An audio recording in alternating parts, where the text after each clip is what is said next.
Сегодня мы поздравляем своего ведущего стрелка, чемпиона мира Аяла Макарова.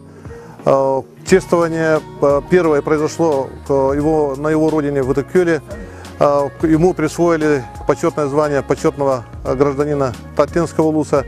Сегодня министр спорта нашей республики вручил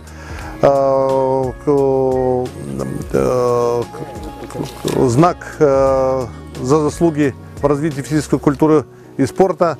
Буквально на днях будет ему присвоено звание мастера спорта международного класса. И действительно вся общественность, все те предприятия, люди, которые поддерживают стрелковый спорт, они сегодня действительно счастливы и поздравляют нашего чемпиона.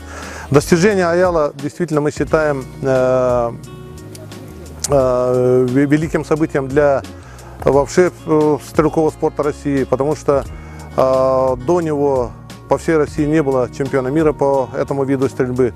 И эта победа действительно даст большой толчок в развитии стрелковых видов спорта не только в нашей республике, и в России. Последние годы мы все знаем, в республике массово и бурно развиваются стрелковые виды. Это стрельба из лука, стрельба полевая, а также вот наша стендовая стрельба. И примечательно, что в предстоящих играх «Дети Азии» два вида стендовой стрельбы, это олимпийские виды стрельбы, включены в обязательную программу этих игр. То есть нам предстоит строительство серьезного комплекса стрелкового и подготовка нашей молодежи для участия в играх «Дети Азии».